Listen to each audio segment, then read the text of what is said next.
Penn State finally got what fans wanted. They got a blowout win, and it came in a very peculiar week.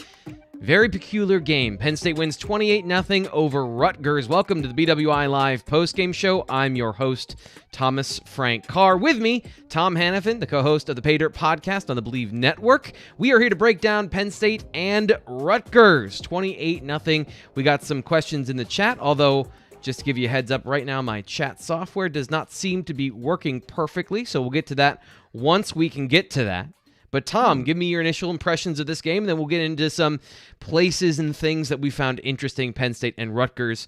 What do you take away from this game? I'll say this. The first half was like watching The English Patient. I just wanted it to end, and I wanted to take a nap.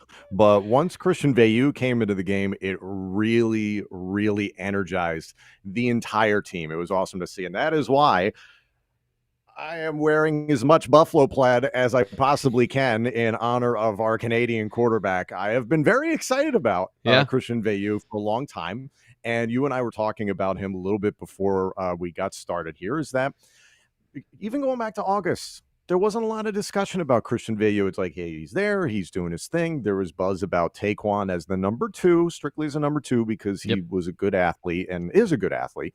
But there hasn't been a lot of discussion about Christian Veilleux, and some murmurs here and there through the season if he could jump up to number two. Now that finally happened this week. Sean Clifford, you know, it was almost like a mercy. Hey, you're out of the game, man, because the dude is banged up. He has been since Iowa. He was banged up in the Wisconsin game. Let me back up. And then obviously, as they mentioned before the broadcast got underway, he's one of the dozens of players that succumbed to a stomach bug / flu-like symptoms this week. Nothing to do with COVID, thankfully. So, I mean, you just feel for Sean Clifford. It's like, dude, he could not cobble something together there in the first half. So it was the right thing to do to get him out of the game, and I'm not sure if he just wasn't able to continue, if that was the entire reason. But there's reason for positivity, which it's like, finally. Right. And to hear you say it was a blowout, I'm like, man, this game was 7-0, and it felt nothing like a blowout. And then as the game really kind of unraveled there in the fourth quarter, it certainly felt like one, at least for a quarter. And that's exactly what my guest on Friday's edition of the Paydirt Podcast, the legend Mike Maudie, said, I know what we should do against Rutgers. And that's exactly what Penn State should have done against the Scarlet Knights. Yeah, and it was once they were able to find a quarterback that was able to operate the offense, the things that you see on film when it comes to Rutgers from just systematic problems in their secondary of blown coverages, bad football in general, and bad athletes in positions to not succeed, that's what you saw from them in this game. It just took a quarterback that was present in the moment. Sean Clifford was as present as he could be, but he was not healthy. And you could see from the things he was doing that he normally doesn't do. It's not even just a bad Sean Clifford game. Rolling to his right is one of his best things. He throws off that platform very well, and he skips some balls to receivers. He just didn't have any juice on anything, and I thought his pocket presence was pretty poor to start the game. And then when Christian Veilleux came into the game, things got better. Penn State was able to move the ball through the air, which is what they had to do in this particular game. So we got a couple questions in the chat. We'll be taking those. We'll be breaking down some of what Christian Veilleux did and how that projects, I think, going forward. That's going to be the biggest thing. Two big things coming out of this game is, what is Sean Clifford's health? Was there something that happened to his arm or his side or whatever when he left the game, because that was some of the reporting on television? Or was it simply that he didn't have it today? That'll make a big difference going into Michigan State, because Michigan State is a very different team than Rutgers. We do have some questions in the chat, and this is the first one I'll start with because not everyone knows exactly what a super chat is. Why should I buy it? So it's the best chat. That's why it's so super. I'm not going to do it. I'm not going to do the voice. So Max, what a super chat is it is a donation to our YouTube channel first and foremost. And for that, we thank Ryan, who's put in a couple already. We'll be getting to his questions. What it means is we'll absolutely see your question, because as the chat is rolling, we're both here live talking to you on YouTube, and it comes up in a big colored box so I can see it. And it's going to be one of those things that we're able to see and then answer. But really what it is a donation to the channel for doing this show live for you here post-game, Penn State Rutgers.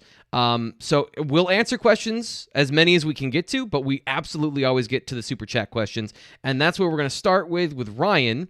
Did this game tell us anything about next season as far as who could play what roles? Washington, Holmes, Lee, even Christian Veilleux.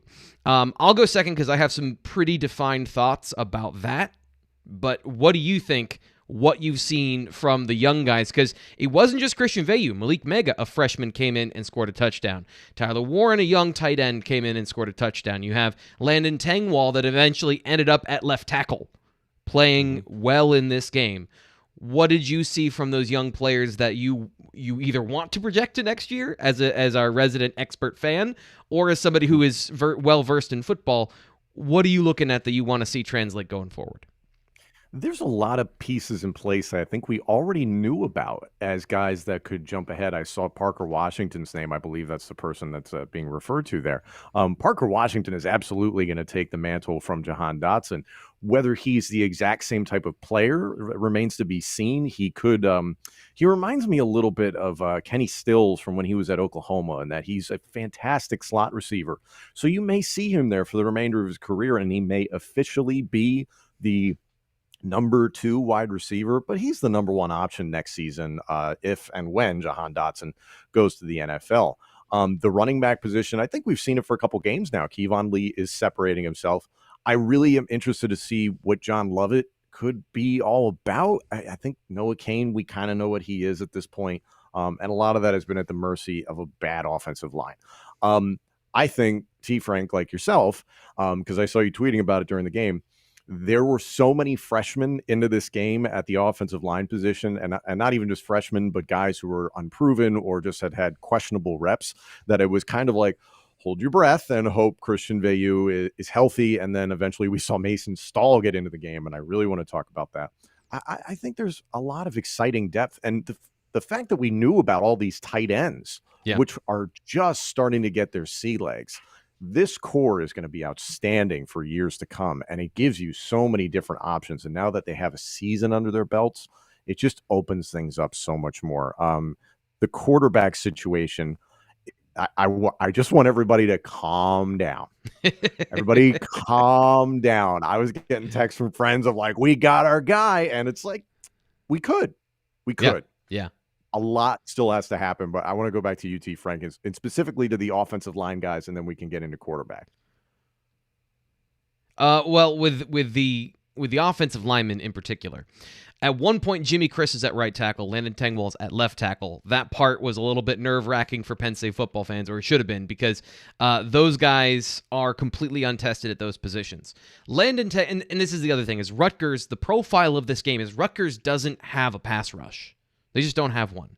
So all of what they have comes from the interior, and you saw that from Julius Turner early in the game, where Penn State was getting to the quarterback with stunts and twists off the nose tackle. Once they kind of got their communication underneath their belt, Penn State's offensive line did pretty well. And that's a really interesting thing that I don't think people give enough credit for, as we talk about the times that the stunts do get home, and it's typically early in the game. But I think that is an example of in-game coaching and adjusting, where later on a true freshman, Landon Tengwall, is picking up guys from the interior player, passing up guys off, and was doing a great job protecting. So the mental aspect looked like it was not too big for him. The physical aspect of playing that position, he played strong. He's a big, thick kid. I've been super excited about him, watching him play football since his senior tape a couple years ago. There's nobody that was going to test him athletically to the point of attack at the apex of a pass rush. There were no guys that could do that on this defense. So that's where I would say we need to have more information about Tengwall at left tackle. But I was curious if he'd be a better guard at this level. What he showed me today is I think he's going to be a very solid right tackle at the very least, and then I'll leave the door open to see what he does once we get more information on him in the future. But I was watching even to the very end. I want to see how he did against the run. There was more productivity on the ground, which is where Rutgers' strength is. So that is an important thing. And then we all know Keziah Holmes is a fast football player, but every single time I watch him touch the ball, late in the game, he got 2 carries, and I think he broke 2 tackles. So I continue to be super intrigued by him, and we'll see what he has to offer next season. But as far as Parker Washington, to me, that was a well-known thing. Malik Mega caught the ball really well. I've always been impressed when we go to practice and we have open availability. He always is a very natural hands catcher. He catches the ball really well. For him and for Christian Veilleux and for some of these young freshmen coming from Canada, it actually is just what we're talking about, and what Ryan says here is, how did it take 11 games to get Christian Veilleux up to speed? So for those of you that are unaware of Christian Veilleux's history here, comes from Canada, went to Canisius. You were speaking of Buffalo Plaid. He played in Buffalo at Canisius High School. I think that's also where Rob Gronkowski went. His sophomore season of high school. Transfers to the Bullis School in Maryland to go to a higher level program. And then COVID shuts down his senior year. So he didn't play last year. He's coming into a new offense. He was an early enrollee. He's a true freshman. But guys, football's a really hard game. It's a really complex game. And that was one thing that surprised me in this particular game is, if I were Greg Schiano, I would have thrown as many weird coverages at Christian Veilleux as I possibly could have. And they didn't. They played man coverage for the most part. They played cover, either there was a busted coverage or it was cover 0 and somebody lost their man. And that was the Malik Mega touchdown. That was just wide open. He played really well, but I don't know that he was tested mentally in this game as much, but he performed at a high level in all of these situations. So the reason it took 11 games is because he's a true freshman, and that's the normal trajectory. I know that people seem to think it's not because of the exceptions to the rule, but those are the exceptions to the rule that start as true freshmen and play like that, and they typically don't play well. You only watch the highlights.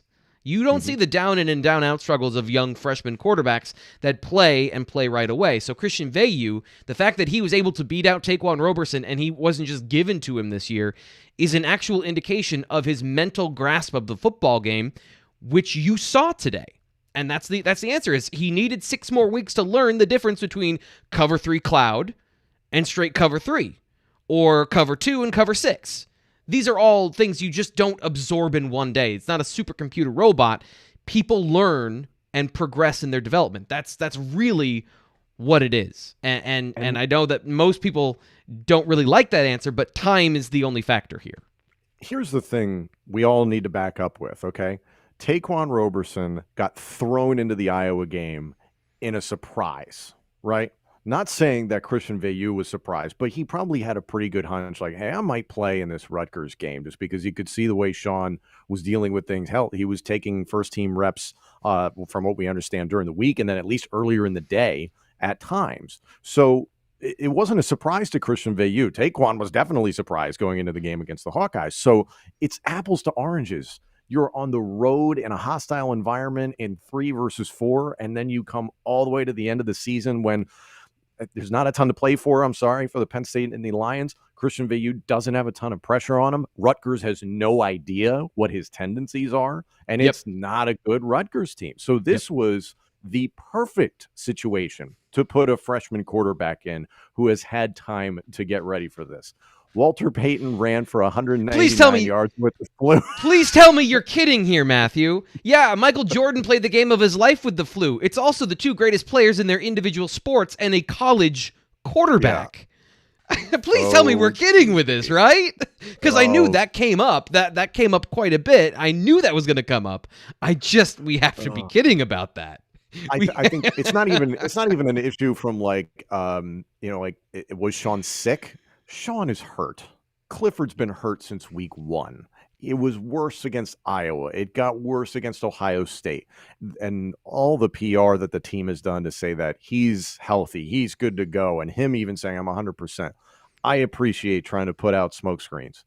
But goodness, you're not fooling anybody when he walks out onto the field right now. And it's a shame because we've seen him play at a high level. And I said this to you before we got started. If Sean was 100% healthy, right, circa 2019 Sean Clifford, you maybe see a similar game that Christian Veilleux had. out of Sean Clifford today against Rutgers because they're running the same offense, by the way. Veilleux made some good decisions, and to your point, he was reading coverage as well. He was making some throws that we were like, Sean's not done that, but Sean's not been healthy. Let's give the guy a little bit of a break. Yeah. One of the things I'll say, though, is the difference being that Christian Veilleux was accurate from multiple platforms, and that was a huge... So that was on his high school tape. What he did play as a senior, or excuse me, as a junior, when I broke down his film back in the day, all the way back before, gosh, that was like 2019. Feels like 30 years ago. But he's an accurate quarterback. Like, that's what he is. Off platform, off schedule, on the run, from the pocket. He delivers the ball well. You can see he's got a nice delivery. Good zip on the end. I always say it was a bit of a baseball throw where it accelerates kind of off his wrist. The thing he needed to work on was obviously learning football. And then the physical side. Well, he's now 202 pounds. I think he was like 190 when he was in high school. And the mental aspect has caught up. He was 15 of 24, 63% completion percentage, 3 touchdowns, 235 yards. So Penn State has done a couple of things that I think are super interesting in recruiting. As Showtime says, who knew the pipeline from talent of talent from Canada? They've gone to Canada, and I know that it didn't quite work out yet, but they've gone to Europe to look for talent. Penn State has gone everywhere to find football players. Malik Mega is another guy that when we first saw him, I said, I'll never not be interested in 6'4" and runs like he does. I mean, he runs a sub-4 440. You saw that. So the talent on this roster is clearly there. It's going to be about getting them up to speed and playing at that level so the next wave of Penn State football players takes over. And I think that's always what it in a season where you're now 7-4, 6-4 coming in this game. It feels like for Penn State football fans the sky is falling. But it's not like they haven't been recruiting talented players. It's just, can they get those guys up to speed in time where they need to take over when you have some misses at the position and you have some depth issues at receiver? It's not that they're lacking talent underneath. It's that the talent isn't quite ready yet. So what were your impressions of the defense? We spent a lot of time talking about the offense. We're here on the BWI Live postgame show. I'm your host, Thomas Frank Carr, part of the On3 network now. If you want to sign up for On3, it is just $1 to get 12 months of access. So you can go all the way up to the final week of the 2022 season for just $1. Sign up now. The link is in the description of the video. If you want to do that, check it out after the show. I'll have my film review up there. And of course, Tom Hannifan, you can check him out on the Paydirt Podcast, part of the Believe Network. And if you're enjoying the video so far, hit the like button. Share it with all your friends. We'll get more people in here. We'll talk more football. We're going about an hour today. So the defense, Tom, this is another one of those, what can you take out of this game against Rutgers? What were your impressions of how they played? They did exactly what they were supposed to do. It's been the most consistent unit that we've seen all season from Penn State. So I don't think anybody was necessarily surprised by what the Penn State defense did. I did expect Rutgers to maybe score some points, and the fact that they didn't come away with any on that deep drive early in the fourth quarter. Granted, they were down by multiple scores going forward on fourth down. You understand the reasoning there, but I thought for sure at some point Rutgers was maybe going to put some points on the board. So to shut them out is great. But you kind of expected Penn State's defense to be able to that. Noah Vidral doesn't really scare anybody. Isaiah Pacheco is a good running back, but just clearly that offensive line was not winning against the Penn State defensive line. Derek Tangelo, hats off to him. He has really stepped up. It was a question following P.J. Mustipher getting injured against Iowa. We saw Tangelo trying to find his footing the remainder of the Iowa game, the Illinois game. But ever since then, he's continued to improve, and he's become that guy that can be a disruptor at the center of the defensive line, which admittedly, that was Mustipher's role. And we were curious because Tangelo doesn't have exactly the same size. Would he be capable of that? So the secondary played well after being exposed a little bit against Michigan. The defense did exactly what you expected them to do. And that gave Veilleux and company tons of opportunities to succeed on offense. It was not a day where you were just struggling uphill in terms of field position. The defense gave the offense fantastic field position on a regular basis. So if you're Brent Pry and James Franklin, you're ecstatic about what the defense did. But again, it's exactly what you expected out of them. Yeah, it was 31 runs for 72 yards for Rutgers. And this is what, again, watching the film coming into this game, this is what you were expecting. They don't have any talent at receiver or tight end or running back. No, And Noah Vedral's okay. If the Melton kid is elsewhere, he could do some damage, but him as the lone threat, it's not going to get anything done. Yeah, and he's a good football player, so I'll give him the fact that he's a good football player, and I'm not going to say, like, oh, he wouldn't start anywhere else, but, like, he lacks the danger of the explosiveness. He's a good, physical possession receiver with some good speed, but I don't know that watching him on film, I didn't go, any athlete in Penn State secondary can match up with him. There wasn't like, okay, you can't put X on him because he'll expose something. There's none of that for Rutgers, and that's really what their offense is built on. We were talking pregame of what's up with Rutgers, how they can play some teams close and they can blow out Indiana, and then they can. The reality is any team that runs the ball. So Michigan, Indiana didn't have any team that doesn't have a passing attack. Really, is what it is. They can play down to Rutgers' level because Rutgers can't do anything. They're just waiting for you to mess up or for you to run power and counter and pull on every single play. Like, Michigan allowed Rutgers to be in that game. The minute they decided to score points, they scored points. And that's been what it is on film for Rutgers all season long, is if you play down to their level schematically and then you have some bad plays, you're in the game. But the minute they face a quarterback, and surprisingly today it was Christian Veilleux, and they score points, Rutgers has no firepower to come back at them. For anyone who watched the game and wasn't aware beforehand, and believe it or not, Tom, I had somebody on Twitter ask me, hey, where's Rasheed Walker? Penn State, just to get everyone up to speed. And this is, I think, Showtime points this out. Last week was hard on the coaching staff getting a sick team ready. A non-COVID virus is going through the program, and Rasheed Walker, starting left tackle, starting right tackle Caden Wallace started the game and then left because he couldn't play. Starting center Mike Miranda was out. Curtis Jacobs, starting outside linebacker. They were all out. Sean Clifford was playing sick. So they didn't have half of their starting offensive line. And once again, for everyone that wants the backups to be better than the starters at other schools, here you go. Penn State's basically their second-string offensive line quarterback, and everything other than the skill positions beat Rutgers today. So if Clifford is healthy next week, are we already on? Penn State fans are already on to 2022. Can the coaching staff afford to do that? My thought is that this is just understanding the way this coaching staff thinks. If Sean can go, they will probably have Sean play. Do I think that's what they should do? No, Sean's not 100%. Sean's not healthy. I don't see any reason in not putting Veilleux out there after what you saw today. Now, granted, Michigan State is going to be ticked off because they just got mollywopped by Ohio State. But this is going to be an interesting game because, again, you're not playing for the college football playoff. You're not playing for a Big Ten title game. So you're really just playing for pride at this point. And you're playing, of course, you want to win the game. I think Christian Veilleux, based on what we saw today, gives Penn State the best chance to win because Sean Clifford is not even remotely close to 100%. You give Veilleux the opportunity. Now, as you mentioned, everybody's immediately jumping ahead to 2022. I think part of the decision of whether or not it's Sean or Veilleux next week, A, Sean's health. B, the coaching staff probably knows a lot more than you and I, T. Frank, in terms of whether or not Sean may or may not be coming back next season.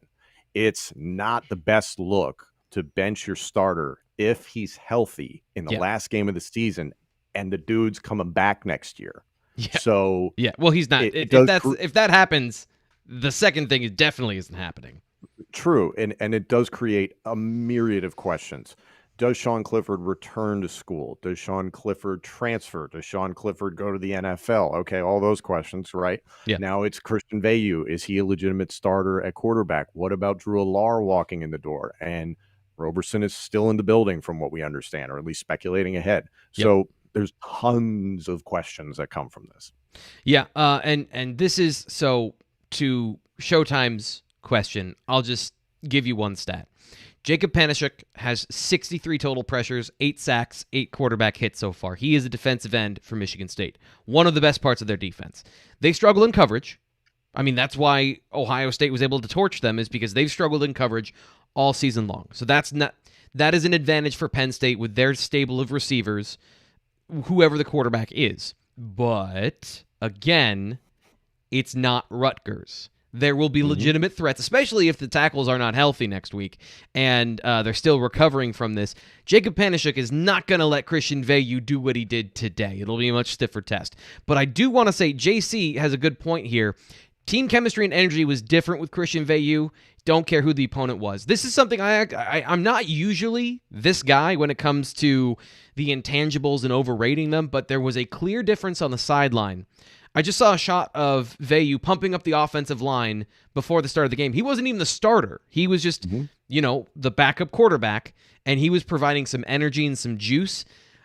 He was giving guys encouragement in the huddle. He clearly looked in command of everything that was going on. The moment wasn't too big for him, and he's a little cocky.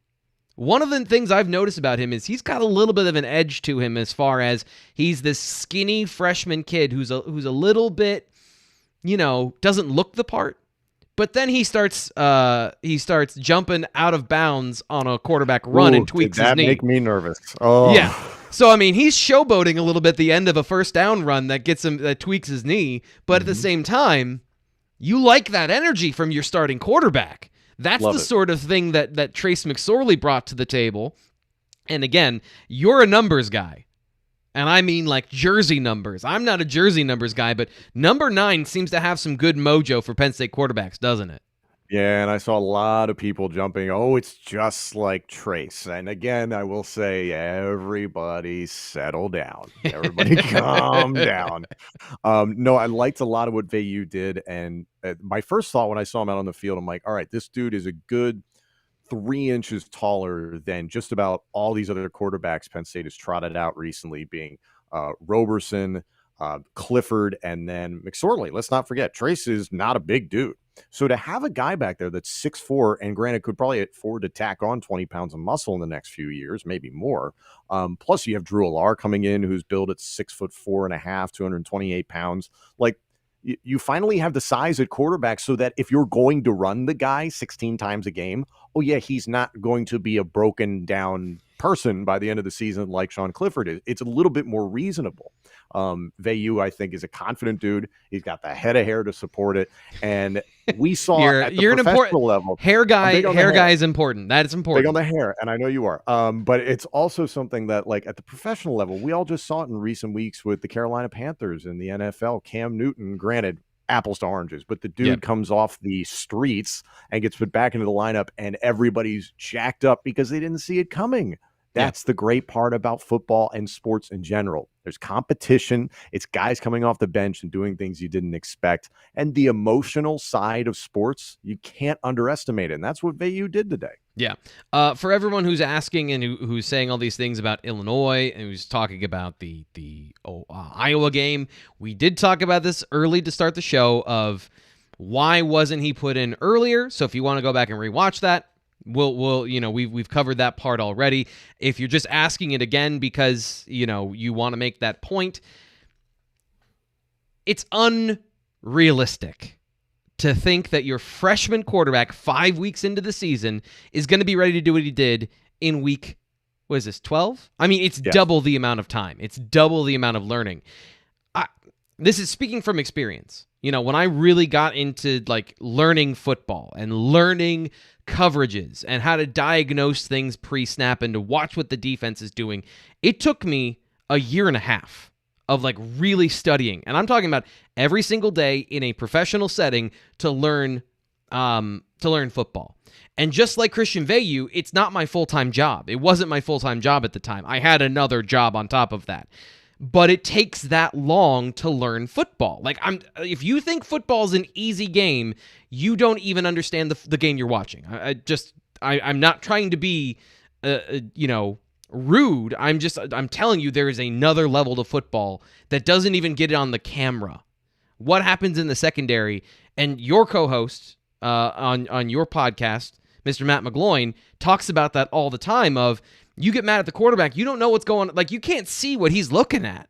There's so much to football that happens that we don't see from a broadcast angle, that if you're expecting a true freshman to digest all of that quickly, along with the offense he's operating, it took him 11 weeks plus the offseason to get there. But the good news is, instead of looking backwards and being sour about it, look forward to the future saying, a guy got it in the first year. Like, we're not even 12 months into him being in this offense, and he was operating at pre-snap just as good as Sean Clifford was, from reading the keys, checking to plays, throwing the football. I thought all that was A+ from Christian Veilleux.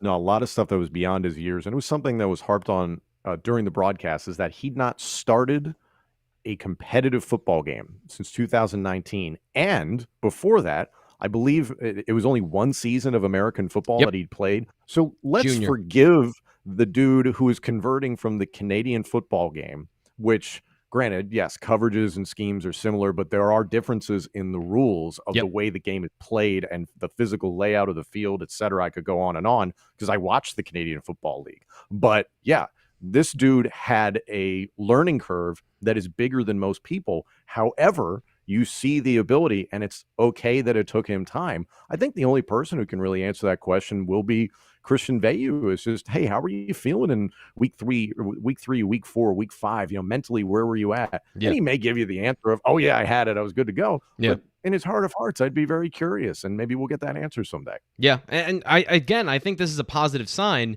What I saw, the progression from Sean Clifford from early in his career to what he is now, was improvement when it comes to the mental side of the game under Mike Yurcich. I'm very big on, what do I see from a quarterback in the system with the quarterback coach. I did not see the improvements with the previous couple offensive coordinators that I did under Mike Yurcich. And here's another thing of, Christian Veilleux was behind the scenes learning this whole time. I think when it comes to the starting reps, we talk about like practice time and live reps and all those things. They were pouring as much as they could into Sean Clifford to get him ready to compete early in the season. But it's not like they're not coaching all of the football players. Maybe the emphasis is on the starter, but each quarterback is there. When we get to see practice, and you can go check out our YouTube channel, we have a weekly highlight video of the quarterbacks and everybody practicing from what we get to see. They're all there absorbing the same information. It's not like they all leave and they quarterback coach one-on-one in some sort of like hyperbaric chamber. They're all out there hearing the same things from Mike Yurcich, and they seem to be absorbed into Christian Veilleux, and that is a really good sign for Penn State football. To Bill Go Mets, it looks like Bill Go Baggins. Bill Go Mets. Do you see Bo redshirting next year? I see Bo and Drew Aller redshirting next year. I that's my default setting, because Christian Veilleux is going to redshirt this year. So what we saw today is a good first step. But he'll have, by the time January rolls around, 1 calendar year at Penn State. By the time we get to next year, he'll have 18 months of learning. And if he's at this point where he's able to win a football game, come in, immediately play well in his first start, not look like the moment was too big for him from a non-scheme perspective, non-X's and O's perspective, just the emotional, tangible moment wasn't too big for him, then I don't think, unless those two guys are truly special, I don't think either of them start. We'll see what happens later in the year, but my default setting is freshman quarterback aren't going to start. No, there's no pressure, and it's a similar thought process with NFL quarterbacks that, okay, if you start them immediately, are they going to get shell-shocked? Or if you bench them for a season, are they going to turn into Aaron Rodgers? At least the quarterback on the field. So there's a lot of questions of what you could do there. And Penn State, at least under James Franklin, have not seemed like a school that is like, we've got to get somebody in right this second, the moment they're on campus. So I would expect patience in that department. Under any circumstances, Peter, I see no reason why you'd start Clifford next week under any circumstances. Not a single one. Not one. Yeah, there's not one circumstance where you would start your starting quarterback. I know he played well. Tom, do you want to get into like the touchdown throws and kind of talking about those? Because I know you were saying pump the brakes. What is it about what you saw today? Is it just that it's Rutgers, or was there something you were seeing that makes you go, okay, so that was good, but it's Rutgers. Everybody calm down. B, a lot of the things that that Veilleux was being asked to do, we've seen Sean Clifford do. We've seen Trace McSorley do. This is in the vein of the offense, and he did a very good job at that very early in his career, might I add, in terms of he was making adjustments at the line. I think he was just more accurate with the ball. And it was funny because they said it before the broadcast, Sean Clifford is the most accurate passer in the history of Penn State football. That's a technicality.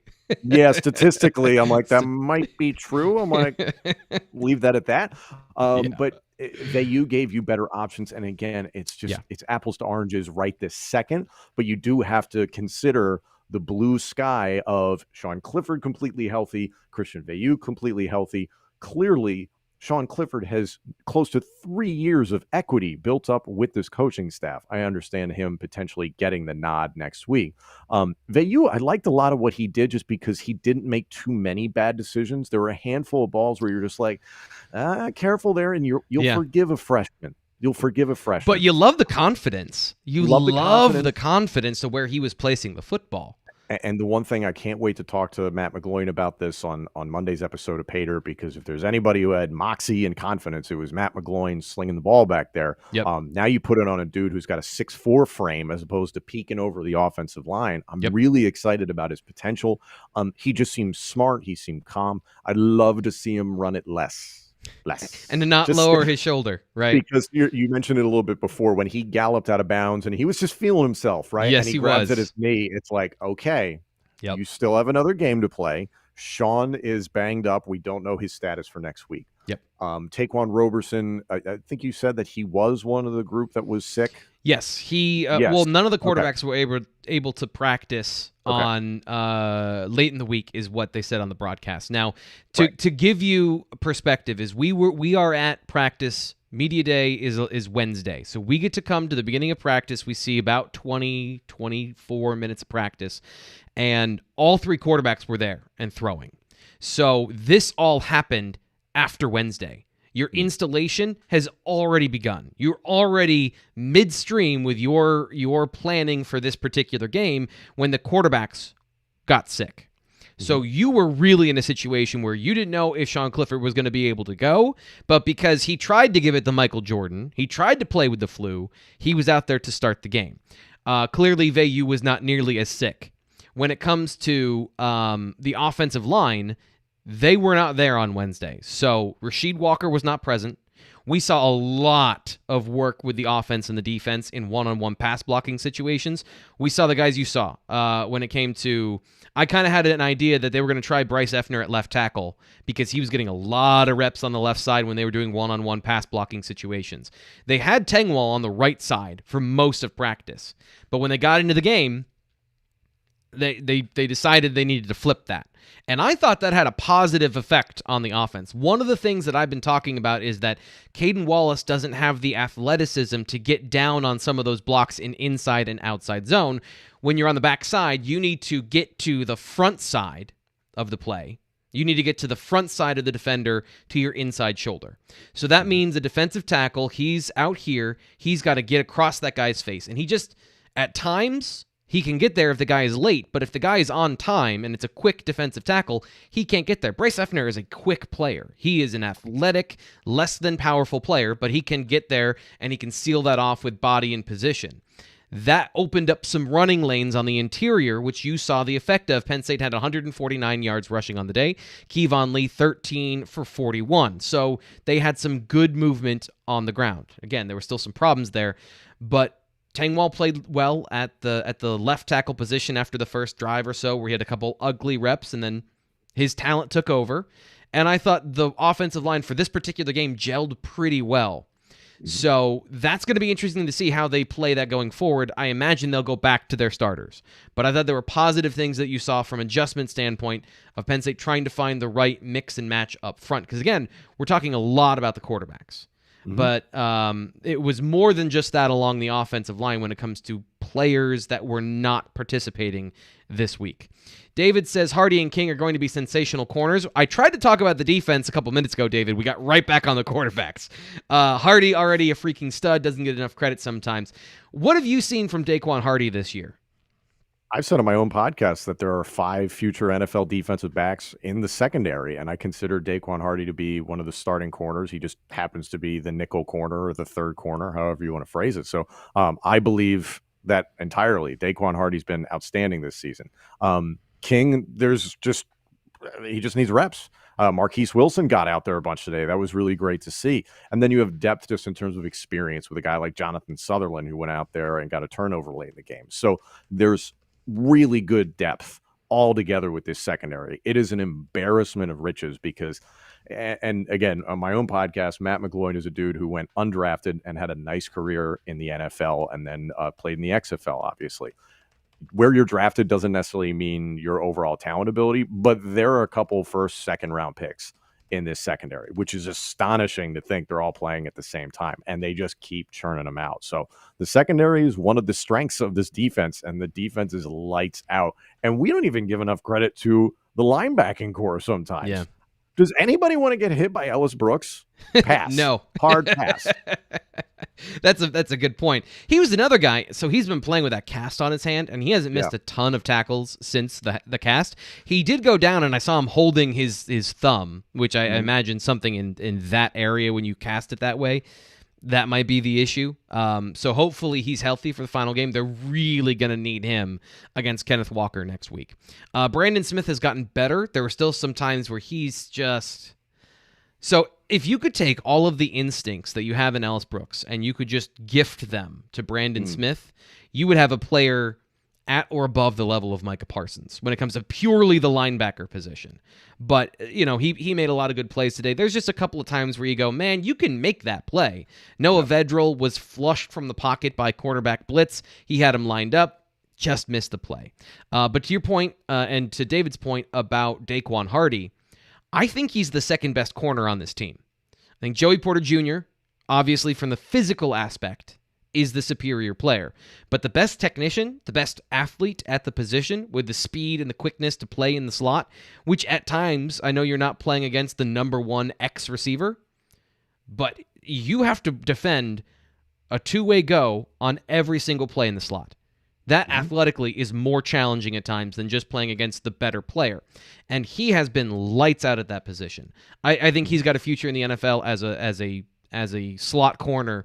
And he had some good run defense reps today, too, where he was able to shut down some of those swing passes. That's the one area where he's a little undersized. 5'9" not the problem. It's that his frame isn't really all that filled out. So you can be 6 foot and lanky. You can't be lanky at 5'9". But he still plays tough at that position. Yeah. So no, I'm really impressed by Daquan Hardy. Yeah, there's a lot of ability with these guys, and it's just a matter of where they wind up on Sundays. But I continue to be really impressed with the depth. Tig Brown is somebody who I don't think gets a lot of credit just because Jaquan Brisker is the star guy, you know, the dude who's, I think, the number 3 ranked overall safety according to Pro Football Focus, will probably be a first-round draft pick. But Tig Brown's been excellent. He's been a really good piece. And then people just kind of forget Tariq Castro Fields is quietly having a really nice season just because he doesn't get thrown at a ton. So I think the thing in college football that really drives me nuts sometimes, and you talked about Daquan Hardy, okay, he's not facing the best guy. Every time he goes out there, T. Frank, they tell him, hey, do your job, and he does his job. That's the question at the end of the day every NFL head coach and scout is going to ask. Did he take care of his assignment? And the answer more often than not is yes. Yep. Yeah, I was just teasing you a little bit, Pete. I appreciate you having an opinion and I don't. So here's the thing. Tom, go ahead. No, it's like I said before.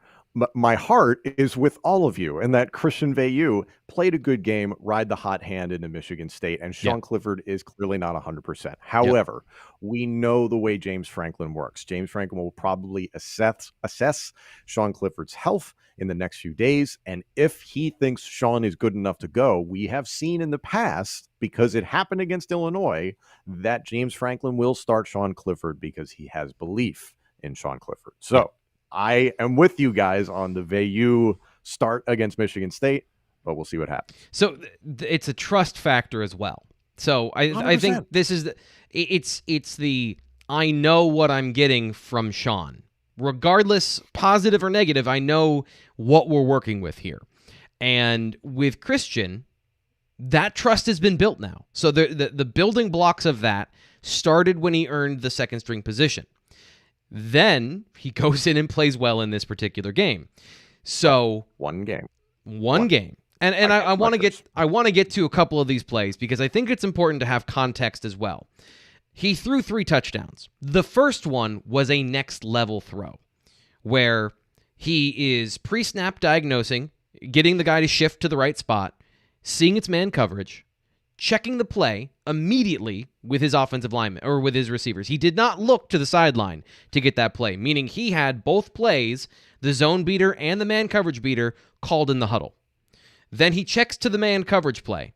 It's a 2-person route. It's in a rolling pocket. He's throwing off platform to exactly the spot he needs to for a touchdown. That is the reason you score in the red zone right there. The attention to detail at every single level and the accuracy to do it. That is the throw you should hold on to. The second touchdown where he's throwing off platform, I still don't know if that was a good throw. I really need to go back and look at that because he threw the ball, when I watched this, he threw the ball to the inside of the receiver's body. He threw it low, basically at the defensive back, and Parker Washington made an awesome catch, and the defensive back didn't turn around. A better player on the defense may have batted that down or intercepted that. But you get the touchdown, you get credit for the throw. But let's not go through the process and not examine what his decision was. And on the third play, the safety for Rutgers bit so hard on the run fake that I don't know if it was cover 0, meaning no safety help, or if he just bit on the run fake. But what I do know is it was man coverage, and the guy covering Malik Mega didn't know that. I think, T. Frank, I think it was a little bit of both. I think the safety absolutely bit, but I think the corners, everybody was really pressed up against the line, and it was just a really good play call. Probably not expecting that to happen, but the play design was perfect, and then it just leaked Malik Mega right down the center of the field, and you could have made that throw. Nothing against Christian Veilleux, but it was wide open, so that was great. Yeah, so but my point being, it was a wide open throw. Now give him credit for not being overwhelmed by the blitz. He was not overwhelmed by there being 7 men on the line of scrimmage. So he found, and this is another thing too, is there were a couple times he checked the protection and found a hot route and threw it immediately. So Rutgers was trying to do things to him that are supposed to rattle a young quarterback, and it didn't work. So those are all really positive signs. But if you're coming out of this game saying that Christian Veilleux is the next X, Y, or Z, there are still things he hasn't been tested by. Rutgers did not run nearly as much zone coverage as I thought they were going to. They ran a lot of man coverage, which is what we saw on film. It's what they want to do. And they couldn't execute. And Christian Veilleux found the receivers. Some of the throws to Tyler Warren, or even the one that was nearly intercepted. So that particular throw is into cover 2, where you have a deep safety covering half the field and a corner underneath. And there's a spot, a blind spot in the coverage that if you can throw to it with either anticipation or with zip on the ball, you get a big play in the second level window of the defense. And Christian Veilleux, in his very first start, is trying to hit the cover 2 hole. That doesn't happen. That doesn't happen with true freshmen. When I watched Taquan Roberson in the spring, it was all underneath. I watched some of these same throws, and Veilleux wasn't doing this in the spring. He was not doing any of this in the spring. But the point is he is now. Those are all good things, but there are things that he hasn't really seen from a true pressure situation or true coverage disguise in this particular game. So that is one thing next week. If he does have to play, the differences could be stark. I think the really good thing on top of all the things you just mentioned is that he hung in the pocket. There was pressure on him, but he took hits, he completed passes, and even if he didn't complete the pass, the ball was still in the neighborhood. It wasn't put into a bad situation. And I think the things like the deep attempts to Cam Sullivan-Brown early on and the one late to Jahan Dotson, that's just timing. That's just the dude just now getting opportunities with the first team. He's had that sporadically through the season, but that's just developing timing with these guys, understanding their speed versus what the play is, all those things. So, and I was excited by the strength of his arm. And again, I said it earlier, he's only 200 pounds as a freshman. this guy's going to tack on size, and it's going to help him Yep. be more durable. Yep. It's going to help him throw the ball. There's a lot of upside to him. However, it's one game. Yep. It's one game. Everybody calm down. So one thing that I think that is a positive sign is that the young players did play well in this game, including Keandre Lambert-Smith, who was targeted how many times here? He was targeted once, but he didn't drop it. So it was a critical third down play. And I thought it was a good team effort from the entire team. And to people's point, Christian Veilleux was captaining all of that. What are your expectations as far as next week? So we've talked a lot about this game, kind of put it in perspective, but going forward, just Michigan State. I know you've watched. You love college football. You've watched a lot of games. Have you watched a lot of Michigan State? Do you have an idea of what that team is, and how do you think this matches up outside of the quarterback conversation? I think obviously the biggest issue that jumps off the screen is Kenneth Walker III. The rushing attack is fantastic. I am encouraged that Penn State's defense did what they did against Michigan. Now, people are going to say, well, Hassan Haskins had 156 yards rushing. Well, they held Michigan to 141 total yards rushing. Their average was 237 coming into that game. That is something worthy of tipping your cap to. So if you're able to do that against Michigan State and stymie the run game even a little bit, or it's a situation where it's like, listen, Kenneth Walker is going to get his numbers, but it's the bend but don't break type of mentality, which Penn State's defense has done all season long. You feel pretty good about that. Their quarterback play is not elite. Naylor, the wide receiver, was not able to play today against Ohio State. And oh, by the way, Ohio State destroyed Michigan State today. So there are going to be plenty of gaps within the Michigan State defense. But the emotion that we have been talking about throughout this postgame show, that Christian Veilleux, he inspired in his team at home, senior day, beating Rutgers, an inferior opponent. The inverse is going to happen because Michigan State's going to go home for their senior day. Ticked off that they are now not even close to the college football playoff because they got smoked at the Horseshoe. And in comes Penn State, who has been inconsistent all season long. It is an in-conference rivalry. These are teams that don't like each other, and there's a freshman quarterback on the other side. This will be tough. So to Ted's question, and I want to preface this with, I also want to see Christian Veilleux.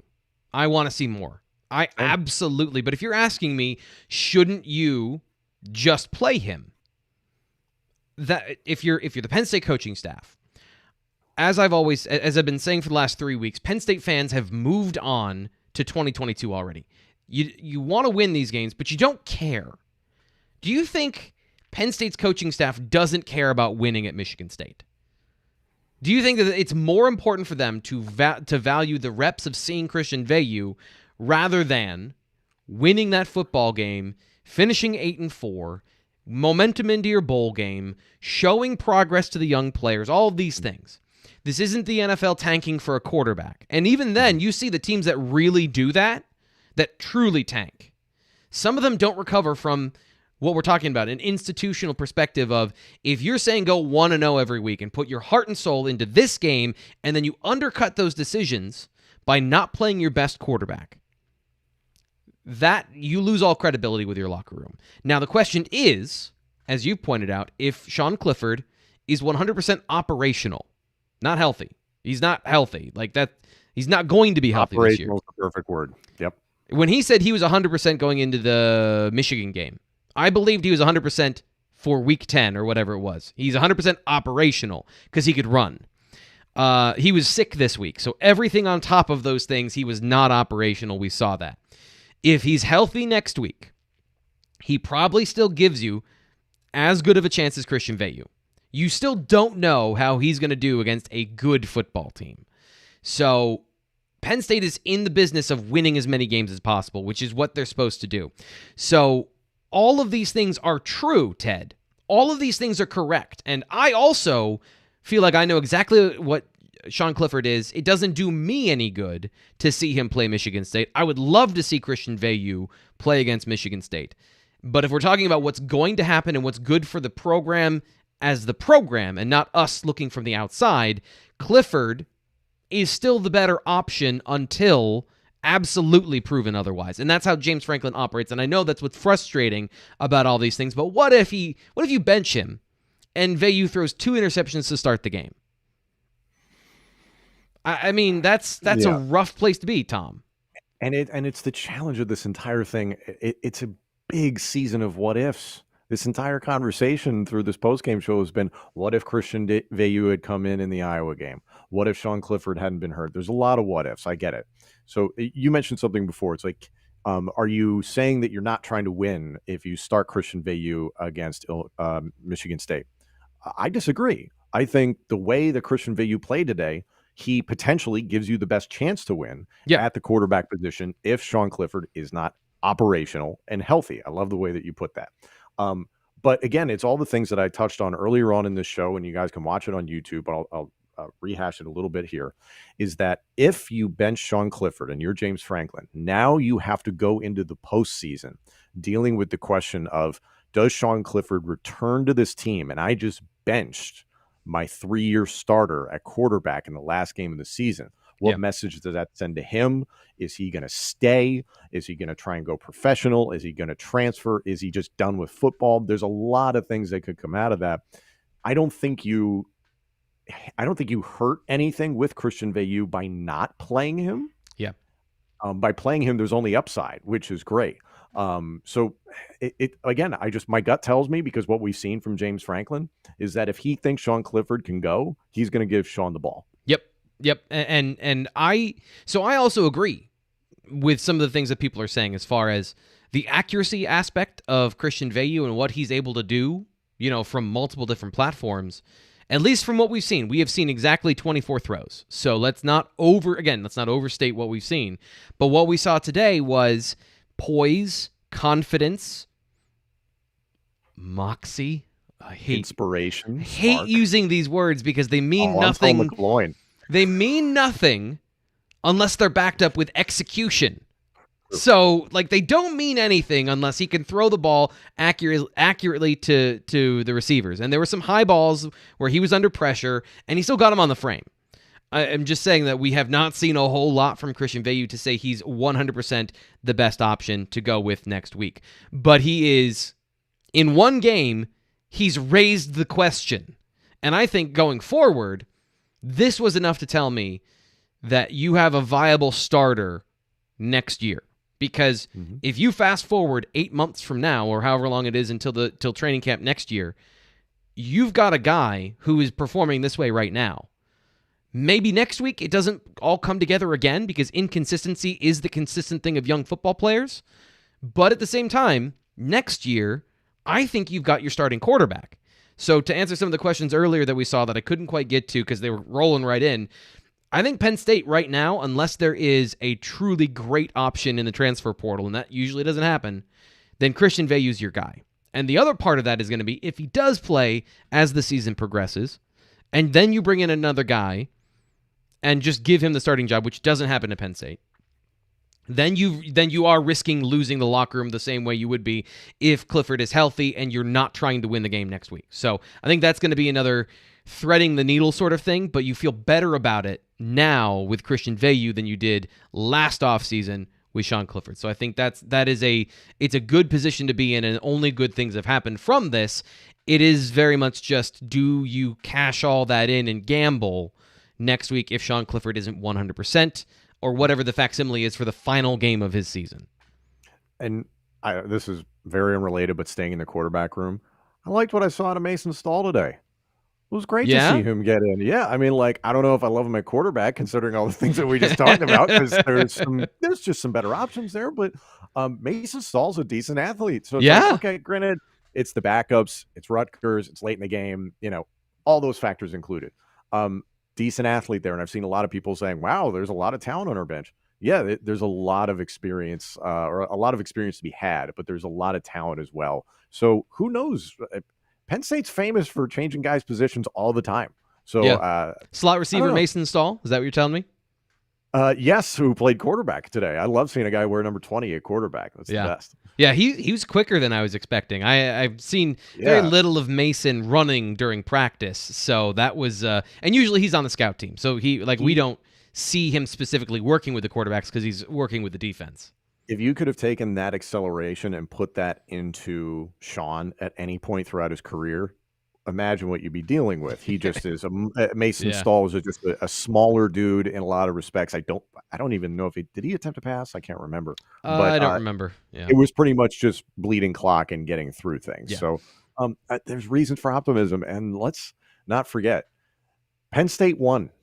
This is something to be happy about. I was somebody who was down in the dumps, admittedly, after the Michigan game, and I was saying coming into this game, the doom and gloom of that if Penn State lost to Rutgers, excluding the outcome of the Michigan State game, that James Franklin would be 500 between 2020 and 2021. Now, does everybody feel warm and cozy now that it's 11-9 and we'll see what happens next week? Not necessarily, but you feel a little bit better, and there's a reason for positivity when your quarterback of the future looks good.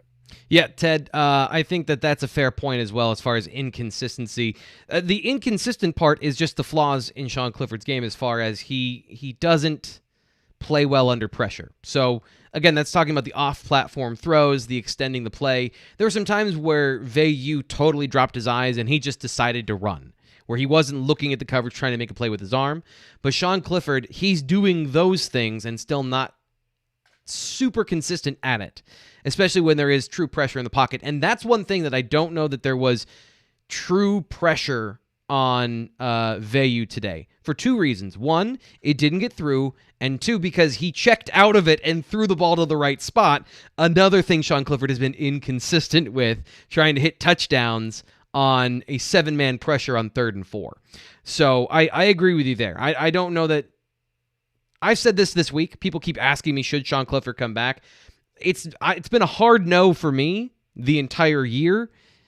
Around week 9, I was like, maybe. But I think we see clearly what is possible in this offense with a different quarterback as an early return. One last thing that I do want to talk about, because we're wrapping up here pretty soon.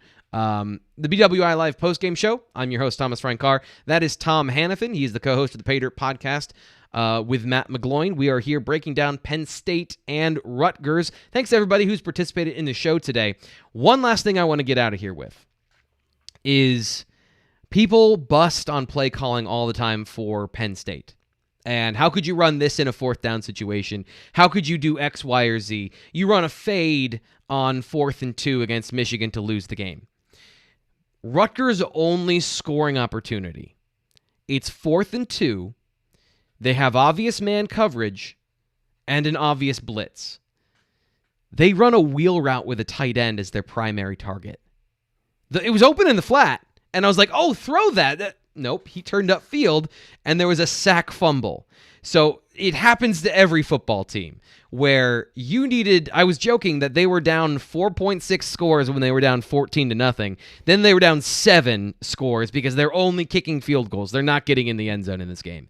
And you're on a wheel route on 4th and 3 when you just needed 3 yards. So lots of coaching staffs make really dumb calls. You're just watching the Penn State ones. So what you're saying, with Thanksgiving just days away, is to just be grateful. That's a great message. Yeah. That's a great message. You got a shutout if you're a Penn State fan because of that. So that'll do it today for the BW. You want anything? You want to put a bow on this first, Tom? You got anything? I want to really quick. There was somebody in the super chat earlier about the talent from Canada.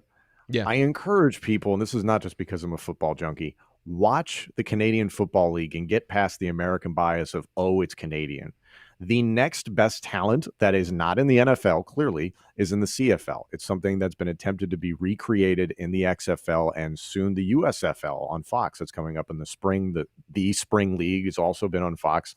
If you want to see the next best talent in the world in American-style football, Canadian-style football, whatever you want to call it, it's in Canada. It makes a ton of sense for Penn State to be trying to recruit somewhere that is a very brief plane ride away from State College. I'll put it this way. Alabama flew to Hawaii to recruit Tua Tagovailoa and then his brother. Isn't it easier to go to Canada where people aren't thinking to go and there is outstanding talent? Yep. So this has been a great pipeline. I hope to see it continue. And Tom, here's the thing. I appreciate you didn't give up on the season, and I appreciate that you're here. And here's the thing. Win, lose, or draw, we're going to be here next week on the BWI Live post-game show. Do we know a firm time yet? Is it 3:30? Oh my God. They announced like, well, it might be 3:30 on ABC or ESPN, or it might be at 4 on 5. So hopefully we'll find out tomorrow, because I will be back for the Michigan State game with you. I'm super excited for that. We'll be rounding out the regular season next week here on YouTube with your BWI Live postgame show. This is so much fun with you here, Tom. Thanks for stopping by on the BWI Live postgame show. I'm your host, Thomas Frank Carr. We will be back on Monday with the BWI Live recap show. Myself, Nate Bauer, Dave Eckert will also have a Monday BWI Daily. So more stuff coming up early in the week. Fire hose of content for you on Monday. Make sure you turn back. Canada, my new home and native land.